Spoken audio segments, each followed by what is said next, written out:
안녕하세요. 해외 보고서와 외신에서 유익한 경제와 금융정보를 찾고 그 원리를 해설하는 머니 이슈 시간입니다. 지금 코로나19의 영향으로 세계 경제는 충격을 받고 있습니다. 그런데도 주식시장은 3월 급락을 대부분 만회했습니다. 경제와 주식시장, 금융이 따로 움직이는 디커플링 현상을 놓고 경제학자와 전문가들의 의견이 분분한데요. 아마 앞으로 어떻게 해야 하나 하고 전전긍긍하시는 분들 많으시리라 생각합니다. 오늘 이 시간은 이 디커플링 현상의 원인과 전망을 한번 분석해 보겠습니다. 금융자산의 이론적 가격은 간단하게 금융자산에서 발생하는 각 기간별 미래 수익을 이자율과 위험 프리미엄을 포함한 요구수익률 또는 할인율로 할인해서 합한 현재 가치입니다. 이때 미래 수익과 요구수익률은 경제 성장률, 금리, 환율 등 경제 변수들의 영향을 받기 때문에 금융자산의 가격은 경제와 불가분의 관계를 갖게 됩니다. 금융자산의 적정한 가격을 산출하는 이론적 관계에서 그렇다는 것입니다. 그러나 이러한 금융자산과 경제와의 함수적 관계에도 불구하고 최근 경제지표는 악화되고 있는데도 주식가격은 역사상 최고점을 넘나들고 있습니다. 뭔가 앞뒤가 안 맞는 상황인 것이죠. 전 세계 경제가 어렵다는 경보는 차고 넘칩니다. 특히 최근 권위 있는 국제기구들은 6월 들어서 코로나19의 충격을 반영한 새로운 전망들을 속속 제시하고 있습니다.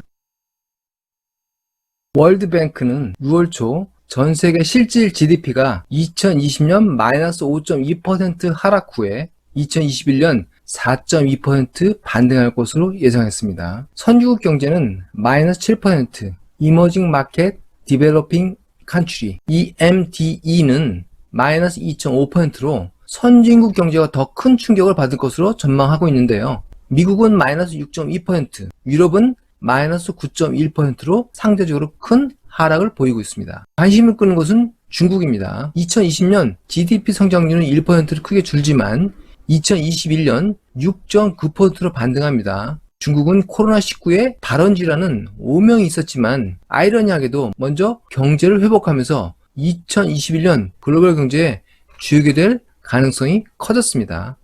OECD도 역시 6월 팬데믹 충격을 반영한 수정 세계 경제 전망을 제안했습니다. 특히 OECD는 코로나19의 2차 확산 유무를 반영해서 세계 경제 전망을 내놓고 있는데요. 코로나19의 2차 확산이 있을 경우에 세계 경기, 교역량 침체는 장기화될 것으로 보입니다. 전 세계 실질 GDP는 2020년 마이너스 7.6%, OECD만 보면 마이너스 9.3%로 역시 선진국이 더 큰 충격이 예상됩니다. 미국은 마이너스 8.5%, 유럽은 무려 마이너스 11.5%까지 하락할 것으로 전망하고 있습니다. OECD는 중국과 더불어 인도도 유망하게 보고 있습니다. 중국은 2020년 마이너스 3.7%까지 하락한 데 이어 2021년에는 플러스 4.5%로 반등하고 인도는 2020년 마이너스 7.4%까지 크게 하락하지만 2021년 플러스 8.1%로 반등합니다. 이 두 국가는 2020년 충격 이상으로 2021년에 반등할 것으로 전망됩니다. OECD 보고서에 따르면 코로나19 영향은 글로벌 GDP, 세계 교역, 그리고 세계 생산활동을 보여주는 글로벌 PMI를 위축시키고 있고 특히 글로벌 실업률이 2020년 9.2%까지 크게 상승한 후에 2021년에도 8.1%로 유지되면서 전세계 고용 악화로 수요 측면의 글로벌 경제 회복은 상당 시간 소요될 것이라는 전망을 OECD 보고서는 담고 있습니다. 6월 미 연준의 FOMC에서도 미 경제가 상당히 충격을 받았고 회복의 시간이 소요됨을 확인했습니다. FOMC의 회의 결과를 보고 미국과 세계 증시는 큰 폭으로 하락하기도 했습니다. 미국 경제의 GDP는 미 연준에 따르면 2020년 마이너스 6.5% 하락 후 2021년 반등할 것으로 보고 있는데요. 실업률은 2020년 9.3%로 상승 후에 2022년까지도 5% 이상을 유지할 것으로 예상했습니다. 2019년까지 역사상 최저 실업률 수준을 회복하기에는 상당 시간 소요할 것으로 페드는 전망했습니다. 이러한 어두운 상황 때문에 2022년까지 연방 기준금리를 0.1% 수준에서 계속 유지하고 완화적 통화정책을 지속할 것을 확인했습니다. 한편 미국의 경기 확장과 후퇴를 확인하는 민간 연구소인 NBER은 미국 경제의 128개월 확장은 2월 달에 끝났다. 진단한 보고서를 최근 내놨습니다. 코로나19의 영향으로 세계 경제가 악화되었음에도 금융시장은 회복세를 보였죠. 주식시장은 급락을 대부분 만회했고요. 공포지수 빅스를 비롯한 각종 금융 안정지표도 2008년 금융위기 대비 크게 안정됐습니다. 그림에서 GFC는 Great Financial Crisis 2008년 금융위기를 표시하는 약자입니다. 6월 3일 CNN은 이러한 디커플링 현상에 대한 분석 기사를 내놨습니다. 시장이 망가졌나? Is market broken? 이렇게 기사 제목을 달고 있습니다. 금융과 경제가 따라오는 원인은 첫째로 페드를 비롯한 전 세계 중앙은행의 공격적인 대응, 무차별 돈의 살포입니다. 2020년 대부분 중앙은행은 초저금 정책에 주력하고 있고요. 발권력을 동원한 금융 안정 조치로 각 중앙은행들은 천문학적인 자산 증가를 보이고 있습니다. 미 연준은 최초로 보유자산이 7조 달러를 돌파했습니다. 또 페드와 ECB는 GDP 대비 각각 보유자산이 40% 내외고요. 일본 중앙은행인 BOJ는 120%를 육박하는 자산을 보유하고 있는 것으로 OECD는 보고하고 있습니다. 이 때문에 투자자는 위기 국면이 발생하면 중앙은행이 무엇이든지 할 것이다 라는 의존적 기대 심리가 형성되고 있습니다. 일본의 장기 불황의 사례처럼 산업에 직접 투자처가 없는 가운데 저금리 대량 자금은 금융자산 등의 버블 형성을 할 위험이 있습니다.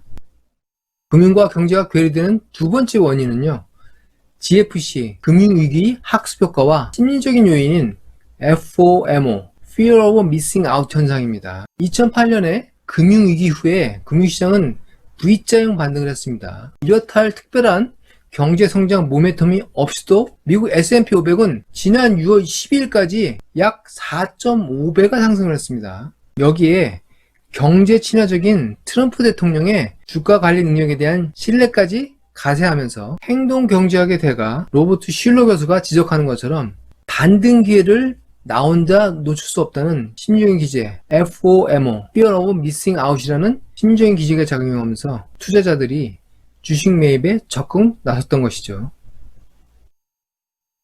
금융시장과 실질 경제가 디커플링 된 이후에 앞으로 생각해 볼 수 있는 위험과 향후의 전망에 대해서 얘기를 해보겠습니다. 기저효과를 감안할 경우 2021년까지 경제는 중국과 인도를 빼놓고는 아직 침체 상태에 있는 것입니다. 월드뱅크 기준 세계 경제는 2020년에 마이너스 5.2% 하락했다가 2021년에는 4.2%로 회복한다고 했는데요. 2020년 당초의 성장 수준을 회복 기준으로 생각하면 2021년에는 8% 이상 성장을 해야 공존 수준에 접근하는 것이 됩니다.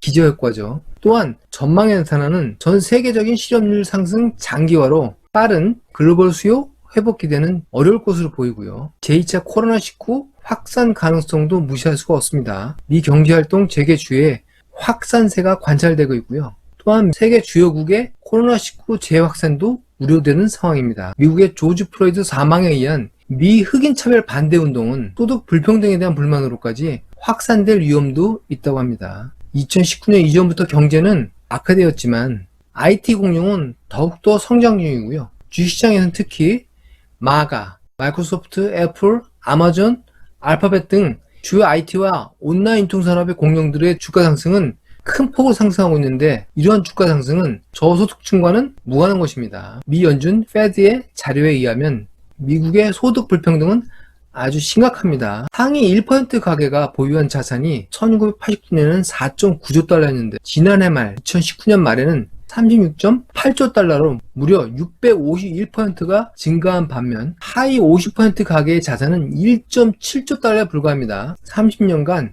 112% 증가한 것에 불과했다고 합니다. 이런 상황과 또 미중의 신냉전 발발로 인해서 세계 경제가 다시 한번 심각한 긴장 상태와 침체에 빠질 가능성도 낮지 않습니다. 산재한 글로벌 위험에 대한 경각심이 증가할 경우에 금융시장의 위험선호 심리는 냉각될 수 있습니다. 미국의 경제 전문 언론사 CNBC의 글로벌 CFO, 기업 재무 관리자입니다. 이 CFO의 설문조사 결과에 따르면요. 2020년 코로나19 충격이 부정적이라는 응답이 49%, 매우 부정적이라는 응답이 39%에 이른다고 합니다. 이에 따라서 다우가 지금 현재 25,600선에 있는데 19,000 이하로 큰 폭으로 하락할 수 있다는 의견이 전체 52% 응답을 차지하고 있다고 합니다. 글로벌 CFO들의 의견이기 때문에 진지하게 참조하실 필요가 있다고 생각합니다. 금융과 경제가 디커플링 된 이후에 앞으로 전개될 여러 가지 경제 상황을 보면 금융시장과 경제의 균형회귀 가능성이 높다는 생각이 듭니다. 물론 여러 가지 가능성이 있겠죠. 그 중에 하나이기 때문에 최종 판단은 시청자 여러분들의 몫이라고 할 수 있겠습니다. 코로나19의 충격과 함께 아주 복잡 다단한 상황이 전개가 되고 있습니다. 이상 짚어드린 여러 가지 유형과 이벤트를 계속 예의주시하시기 바랍니다. 지금까지 해외 보고서와 외신에서 유익한 경제와 금융정보를 찾고 그 원리를 해설하는 머니 이슈 시간이었습니다. 감사합니다.